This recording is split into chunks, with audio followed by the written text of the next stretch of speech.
Por eso, queridos hermanos, ahora nosotros, que nos creemos y nos sabemos imagen y semejanza de Dios, diferente a otros seres, y los ángeles dicen, ¿qué es el hombre para que te acuerdes de él? Lo hiciste poco superior a los ángeles. Pero más adelante San Pablo va a decir, ¿qué es el hombre? Que hasta los ángeles le tienen envidia. Porque somos imagen y semejanza de Dios, porque podemos ser libres. Los ángeles han sido creados para adorar a Dios, para obedecer, para ser sus mensajeros. Y cada ángel, arcángel, querubín y serafín tiene una misión específica. Pero el ser humano es libre. Libres son ustedes porque hoy, en estos tiempos de carnaval, han decidido venir aquí, a la mansión, nutrirse de la palabra de Dios cuando la sociedad y el mundo entero les ofrece otra cosa en una fecha tan concreta como el carnaval. Y ustedes han querido estar aquí, conocer más a Dios. Por eso, queridos hermanos, ahora, en esa libertad que ustedes han tenido, tenemos que glorificar a Dios. Hemos venido aquí con el deseo de saber a qué nos llama Dios, por qué nos crea libre. El motivo de la creación que Dios quiere es que vivamos felices, adorándolo, y que Él se complazca en nosotros y diga, mira mis hijos, en libertad han dejado toda la vanagloria y la aparente felicidad que el mundo ofrece y están aquí. Cuando yo tenía 15 años vine por primera vez a la mansión, me invitaron, era mi cumpleaños y por regalo de cumpleaños mi primo le dijo a mi mamá, ¿lo deja ir a la mansión? Ya, era mi cumpleaños, no me podía decir como que no. Y desde ahí no dejé de venir. Llegué al grupo de oración donde me invitaron a ir y me cantaron el cumpleaños y gente que yo no conocía me cantó. Y eso me tocó, ¿no? Entonces, y de a poquito, todo el tiempo quería estar en la mansión.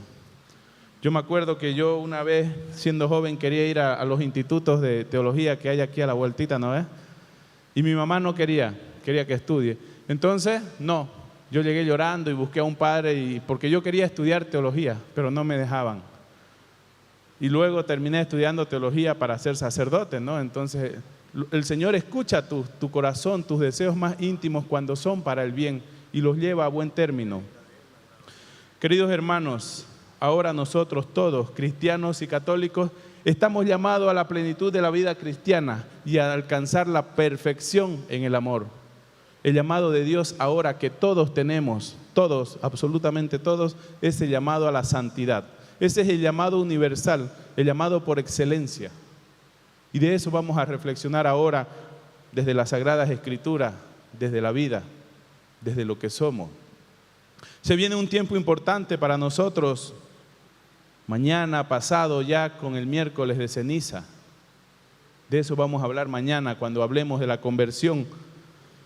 Lo importante aquí es que, claro, yo venía al encuentro, servía a un servidor así pura sangre, bien entregado a la mansión desde mi juventud, y ahí conocí un sacerdote que predicó el encuentro del Nuevo Pentecostés, un colombiano.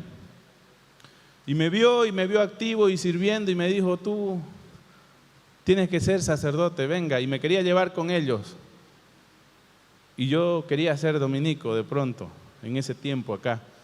Pero los caminos de Dios son perfectos y ahora soy sacerdote, soy feliz. La idea es que cuando yo decidí decir sí, yo ya vivía solo. A los 16, 17 años ya vivía solo y venía a la mansión y estudiaba en la noche y de día trabajaba y el tiempo que quedaba era para Dios, para la mansión. Cuando estos padres me llaman y me insistían que vaya, yo no quería, no podía.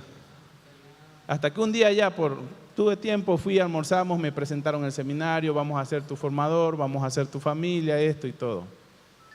Por ahí me fueron convenciendo, por el lado de la familia, porque yo ya vivía solo.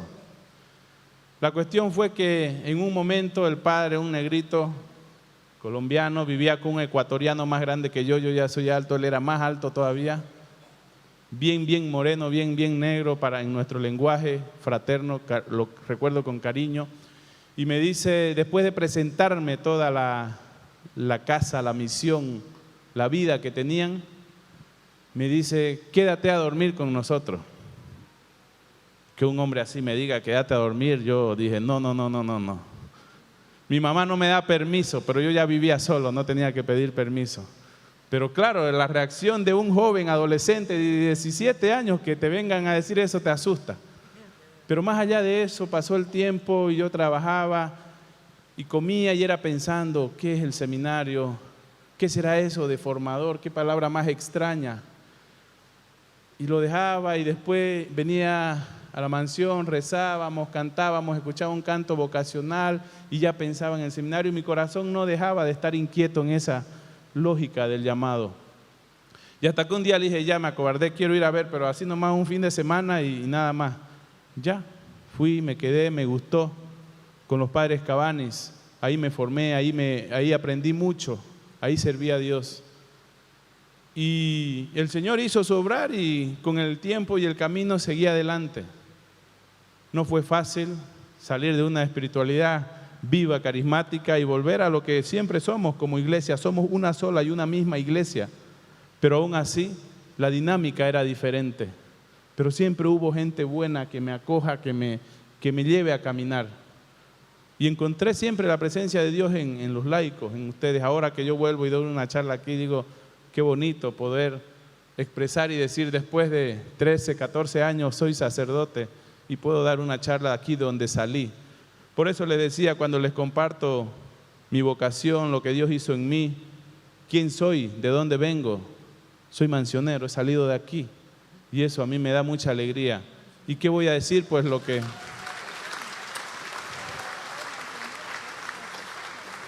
Y ahora que soy sacerdote puedo decir, como dice San Pablo, lo que soy, lo soy con la gracia de Dios. Es la gracia y la manifestación de Dios en nuestra vida que nos hace estar aquí ahora y en algún momento compartir esto. Queridos hermanos, el apóstol Pablo nos dice, lo que Dios quiere de ustedes es que sean santos.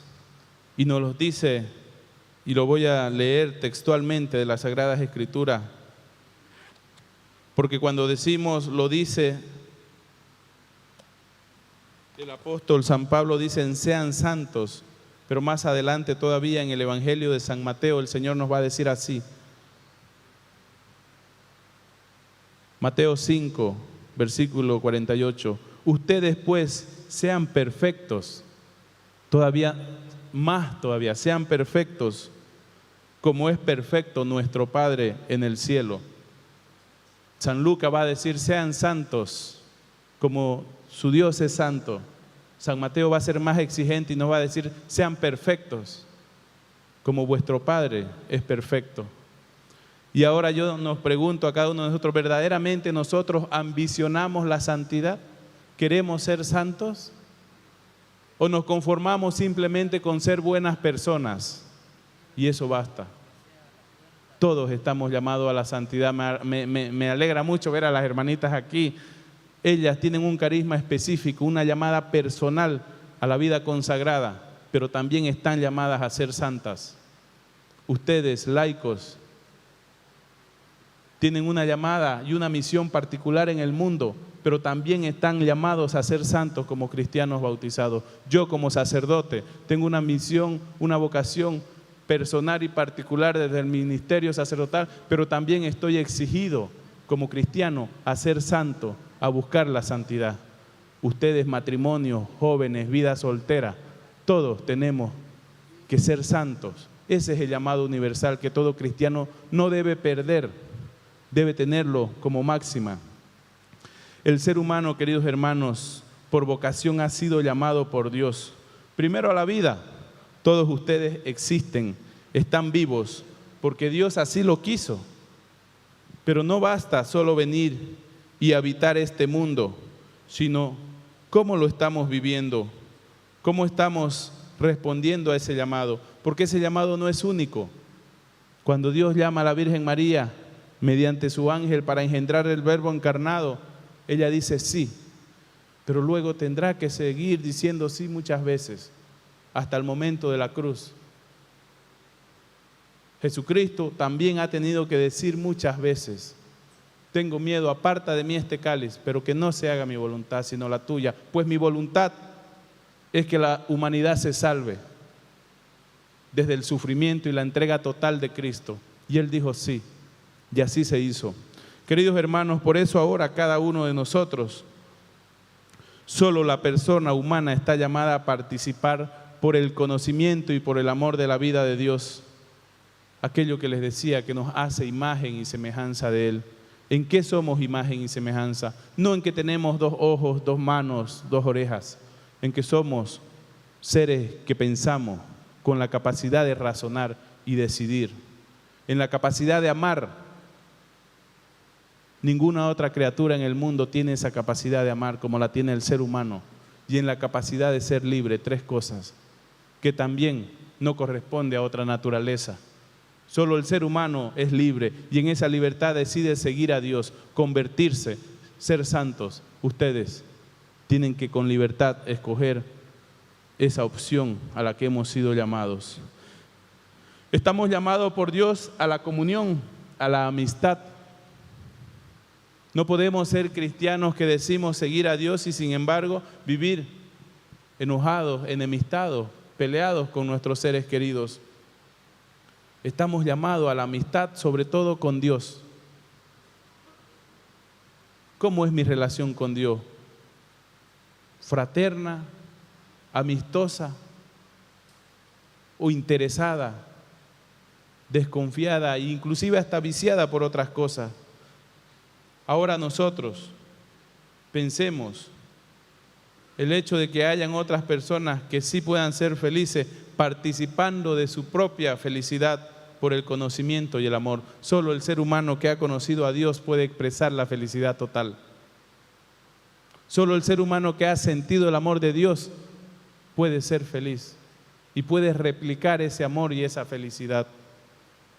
Fuimos creados para ser santos, sin manchas, a vivir el amor. Por eso en el bautismo, ¿qué nombre han escogido para esta persona? El Señor nos llama con nuestro propio nombre y nos quita y nos limpia de todo pecado, del pecado original, y nos hace criaturas puras para habitar este mundo en santidad.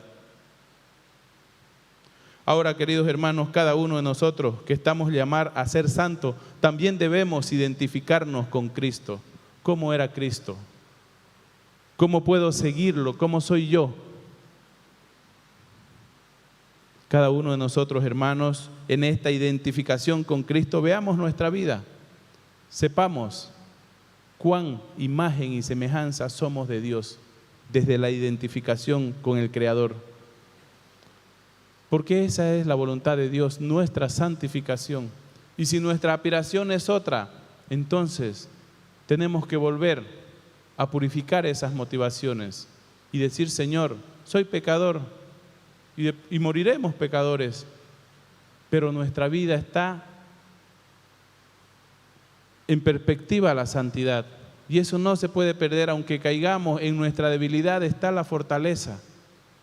En nuestras caídas al pecado está la fortaleza de que Dios será más que el pecado y nos va a sacar de esa realidad. La santificación, queridos hermanos, consiste en la comunión con el Padre. ¿Cómo hago comunión con Dios? Sobre todo en el sacramento de la Eucaristía. En la comunión con el Espíritu Santo, en que Él me guía, en que yo me abra a su voluntad y que sea un instrumento del Espíritu por medio de la unión personal con Cristo. Cuando yo me uno al cuerpo de Cristo, se une Dios uno y trino. Cuando yo acepto la santificación en mi vida, pese a mis limitaciones, el Señor nos dará la fuerza, la gracia, mediante su Espíritu, mediante su presencia, mediante la comunión con el mismo Cristo, Eucaristía. Ahora, queridos hermanos, en esta llamada a la identificación a Cristo, ser santo es una llamada universal, pero a la vez también personal. Dios llama a cada uno: yo te he redimido y te he llamado por tu nombre.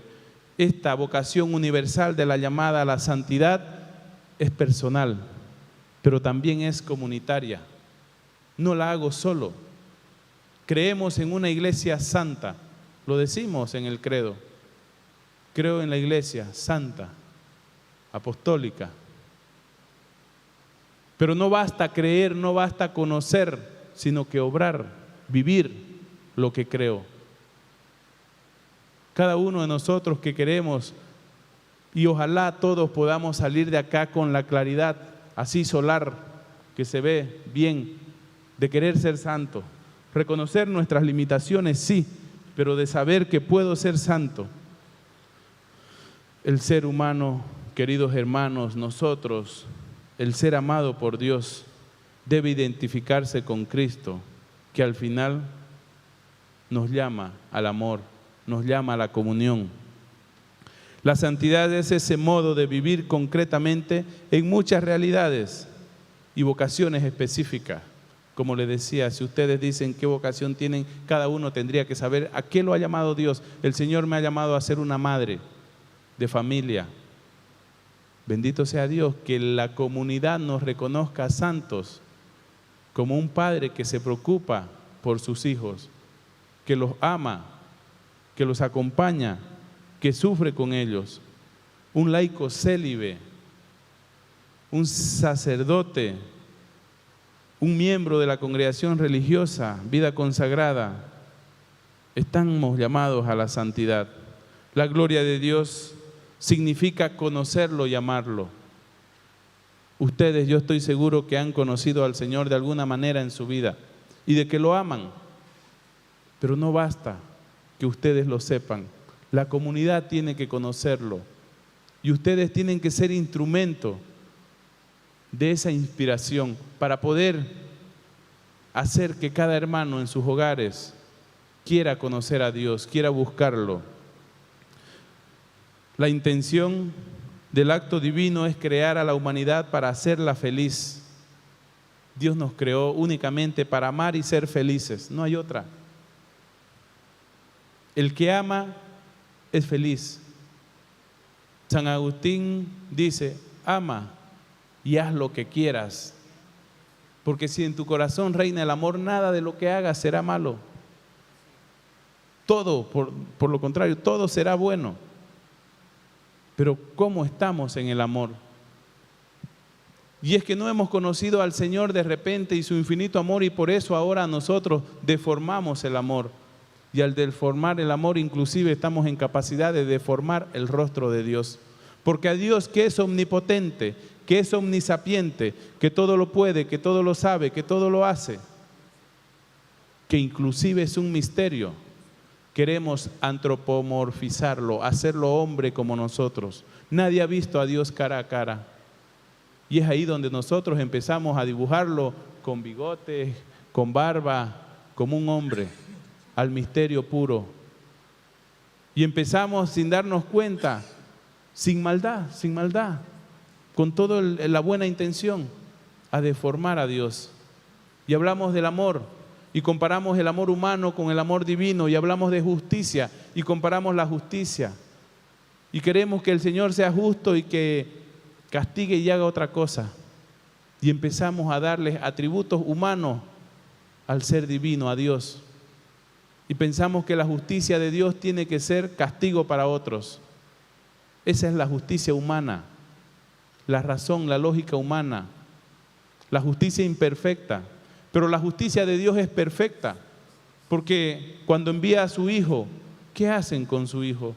Lo crucifican, lo torturan, inclusive lo matan. Y si fuera Dios, ¿qué podría hacer para hacer justicia con su Hijo, con el Hijo de Dios que envió al mundo? Y hay una parte en la Biblia donde se nos dice toda esta analogía. ¿Qué hará el hombre si envía a su hijo y los viñadores no lo tratan bien, sino que lo maltratan? Y envía a otro hijo y no lo tratan bien, sino que lo asesinan. Y los discípulos dicen, hará justicia y hará caer sobre ellos toda su ira. Y el Señor, ¿cómo justificó a Jesús? No buscó venganza. El Señor lo que hizo fue resucitarlo de la muerte. Y con eso vencer a la muerte y al pecado. Pero nunca buscó venganza para con nosotros, la humanidad, por la muerte del santo. Sino todo lo contrario, con su muerte nos redimió. Qué lógica más incomprensible. Qué lógica más abundante en expresión de amor. Yo no la termino de comprender, pero espero algún día disfrutar, gozar y beneficiarme de esa lógica de amor de Dios. Y todos ustedes también. Por eso, queridos hermanos, la palabra nos dice: sean santos, porque yo, su Dios, soy santo. Levíticos 19:2. Lo dice Dios en el Antiguo Testamento, la primera persona de la Trinidad: sean santos, porque yo, su Dios, soy santo. Y luego lo que les decía de Mateo, de Lucas. Lucas dice: sean santos como su Dios es santo. Y Mateo dice: sean perfectos como vuestro Padre Celestial es perfecto. ¿Qué porcentaje de cercanía a la perfección espiritual tenemos nosotros? Otras traducciones dicen: sean santos, y esto puede darnos un cierto miedo, un cierto temor. Pero no debemos tener miedo si el mandato viene de Jesús, si viene de Dios.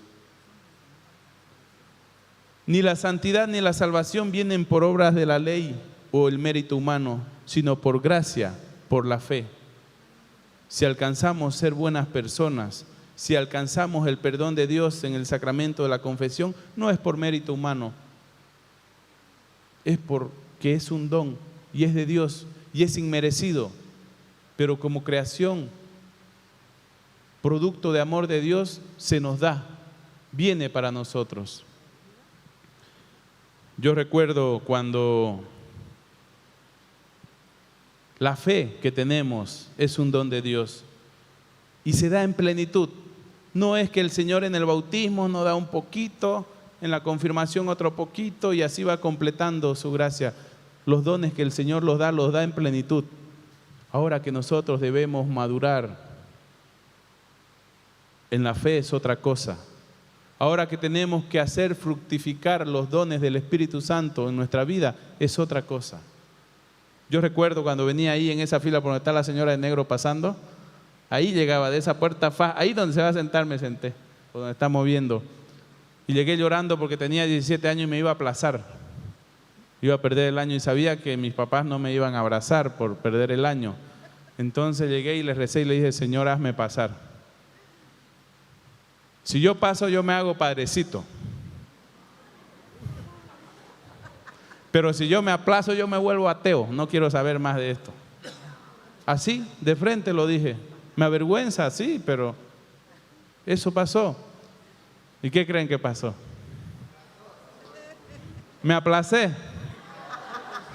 Me da vergüenza y no se rían porque me aplacé porque no estudié todo el año. El Señor no es un Dios de chantaje al que yo le digo: Señor, dame esto y yo te doy esto, negociemos.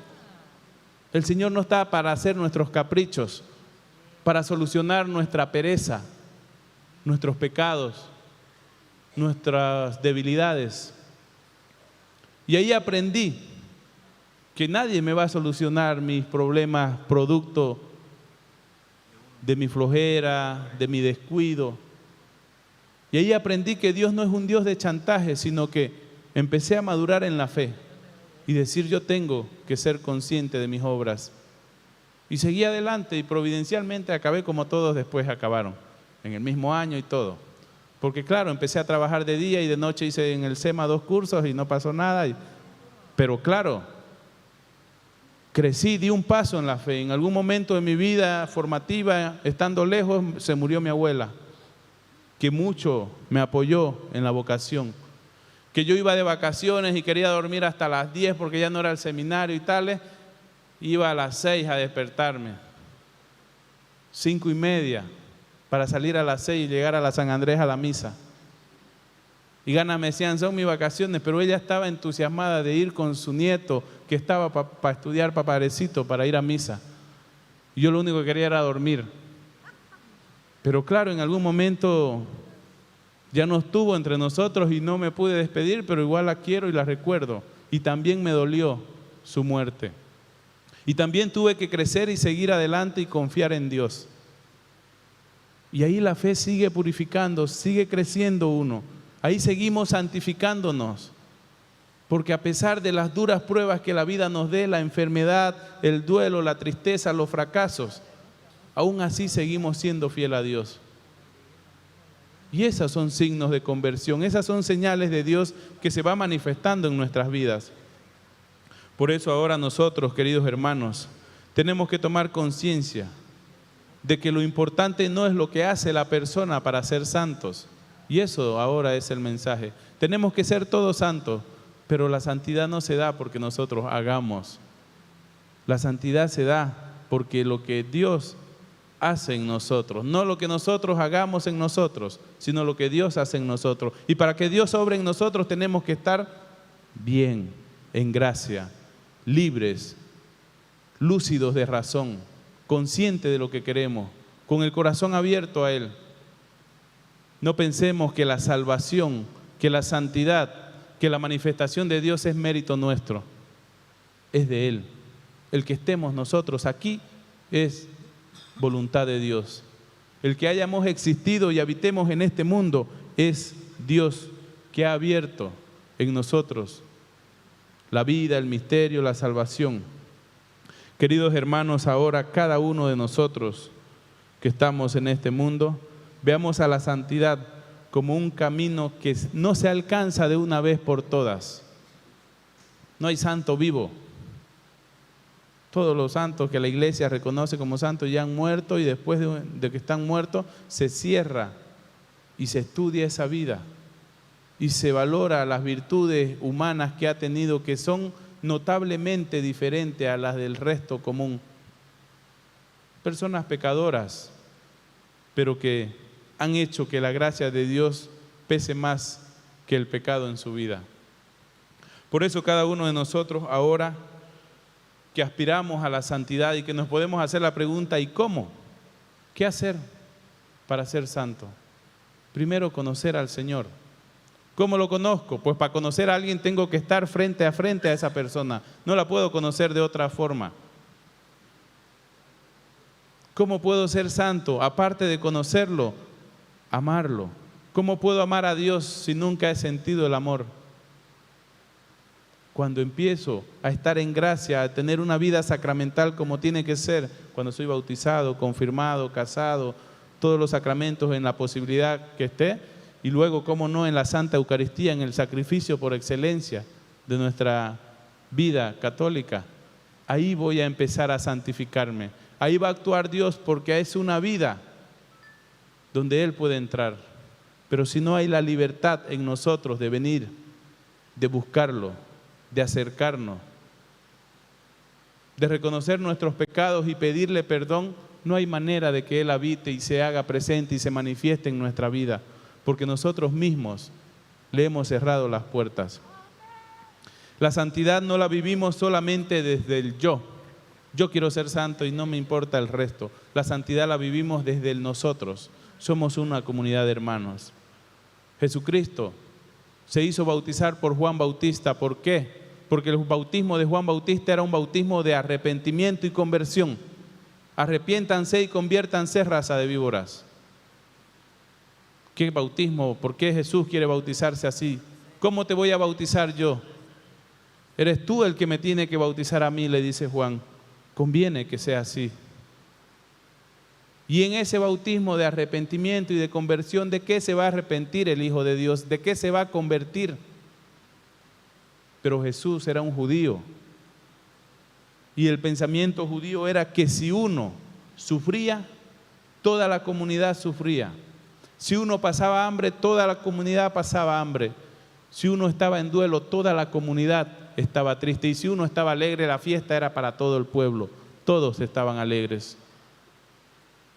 Y Jesús ve que toda su comunidad está en pecado y necesita convertirse, necesita volver a Dios. Y Él se pone la camiseta y va con su pueblo y dice, yo también quiero ser, y encabeza.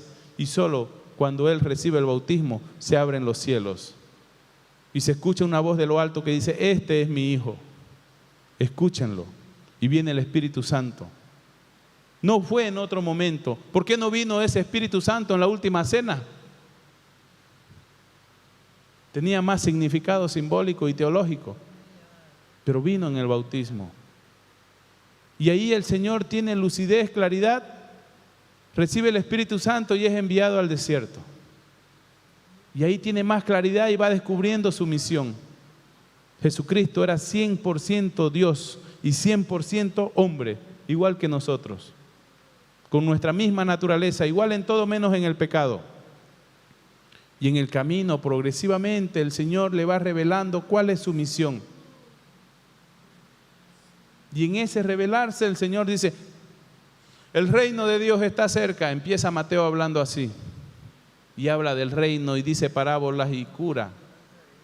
Y bien, pero sin despeinarse, así feliz. Y en el día del huerto, en el Getsemaní, ahí llora, ahí la ve grave. Ahí ya el Señor le revela por visiones cómo va a ser su muerte. Y no quiere. Señor, aparta de mí este cáliz, pero que no se haga mi voluntad, sino la tuya. Aún así, en el miedo humano frente a la muerte que todos tenemos, el Señor decide seguir a Dios, hacer su voluntad. Por eso cada uno de nosotros, en ese sentido debemos seguir a Dios, obedecerlo. Jesús, progresivamente siendo Dios, fue sabiendo cuál era su misión. Nosotros, hijos de Dios, hijos de un mismo Padre, sabemos cuál es nuestra misión progresivamente, porque el Señor ahora a los hermanos, a ustedes, le va a pedir cada vez más, y le va a exigir más. Y no solamente a nosotros, al de al lado, y nosotros ayudamos para que el otro haga la voluntad de Dios, para que se santifique. Muchas veces somos un obstáculo. Queridos hermanos, la belleza de la santidad es grande. Nuestra iglesia tiene que caracterizarse por eso. San Pablo VI decía, embellezcamos con nuestra vida a nuestra madre iglesia. Queremos adornarla con muchas cosas, pero nuestro testimonio, nuestra vida, ¿embellece a la iglesia católica? Me golpeo 3 veces el corazón como sacerdote. Pido perdón a Dios por las faltas que se cometen. Y digo, con nuestras obras, ¿embellecemos nosotros a nuestra madre iglesia? Pero claro que no nos vamos a quedar solamente en la iglesia terrenal. Estamos hablando de la iglesia peregrina, humana, la iglesia que Dios, que Cristo fundó. ¿Cómo está nuestro testimonio? ¿Tiene relación con el deseo de santidad? ¿O es todo lo contrario y más bien confundimos y somos motivo de escándalo? Y hay de ustedes que escandalice a uno de estos pequeños. Más le vale atarse una piedra de moler al cuello y tirarse al fondo del mar.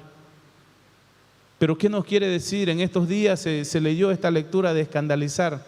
Escandalizar en el término bíblico significaba poner trampa.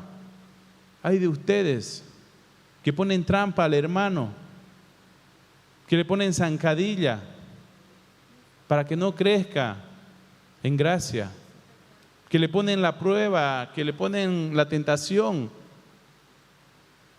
En vez de nosotros ser motivo, ayuda para el hermano de santificarlo, lo alejamos. Y somos trampa, somos escándalo para el otro.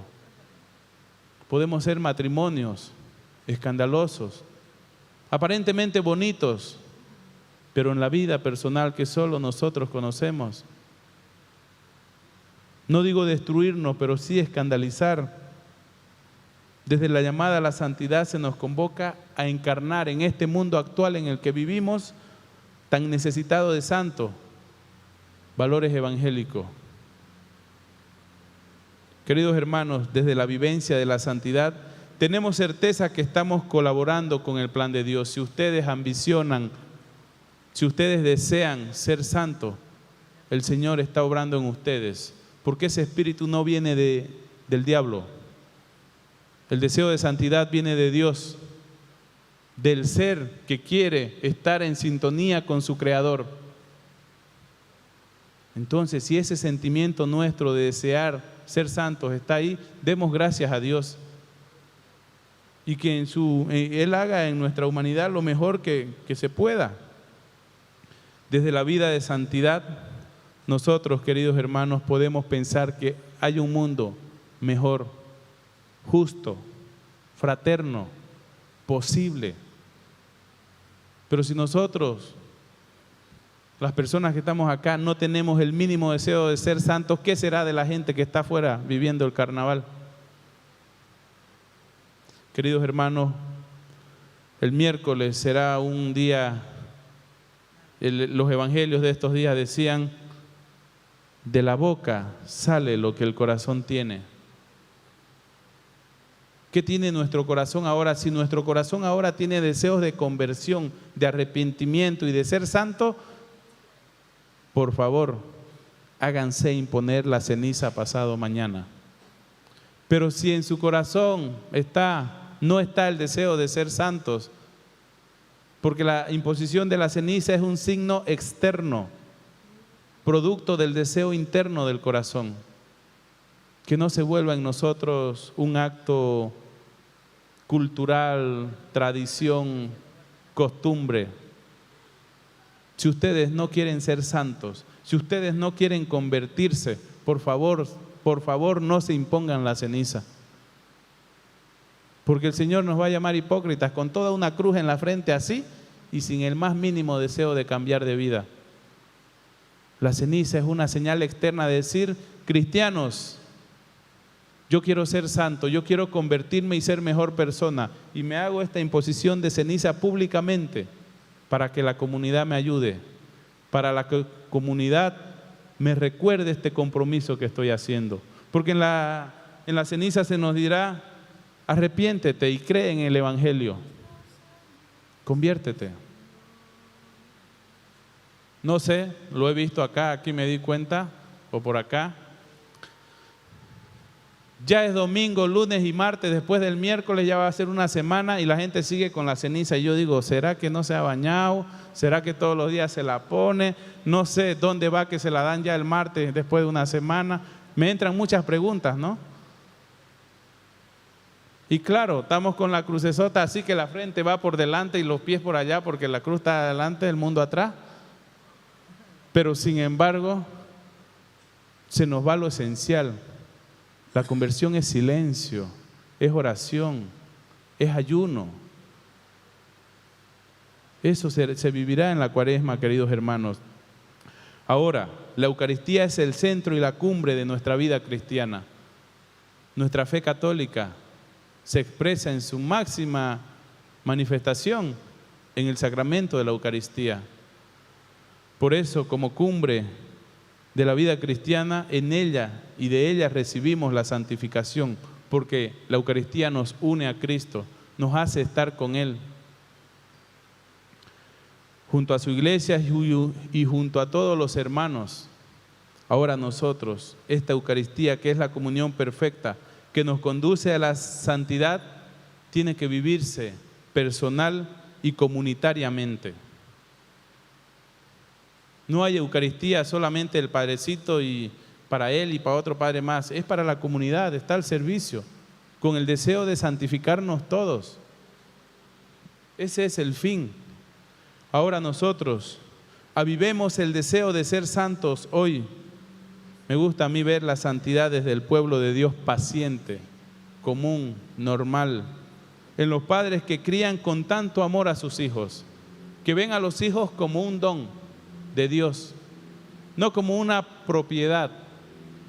Es mi hijo y yo veré cómo lo crío, y si yo lo crío a golpes y maltrato, nadie se meta. Santo es el padre que cría con amor a sus hijos. Santo son las mujeres que trabajan por llevar el pan a su casa, que se lo ganan con el sudor y lo dan con amor y no se reservan esfuerzos. Santos son los enfermos que sufren en una cama en un hospital sin saber si serán sanados, sin saber qué tienen, que lo único que sienten es el dolor y que aún así le entregan ese dolor a Cristo. En su dolor se manifiesta el Señor. Santos, queridos hermanos, son las religiosas, sobre todo aquellas que yo tengo en mente, religiosas ancianas que te dan una sonrisa y te demuestran que hay mucha esperanza en esa persona. Santos somos todos nosotros cuando de corazón queremos cambiar. De aquellos que viven cerca de nosotros y son un reflejo de Dios. A veces nosotros juzgamos de manera equivocada. No juzguen y no serán juzgados. Con la misma vara que midas se les medirá. Y viene uno y te habla, un hermano, vamos a hablar así en nivel fraterno de la iglesia, y te dice: hermano, lo que usted está haciendo no está bien, no le gusta a Dios, debería cambiar. Y ahí nomás nos ponemos a la defensiva. ¿Y quién es para venirme a decir eso? Y viene el padre y te dice, y uno va, se confiesa y lo mueve a que no estás bien lo que estás haciendo y le da sugerencias y se va más bravo. Yo quiero el perdón, no que me sermoneen. La fe, la iglesia no es un supermercado de que yo digo qué quiero y que se me dé. Porque cuando empieza el sacerdote y te da una homilía y te llega y te toca, y cuando toca arde, duele, pica y todo.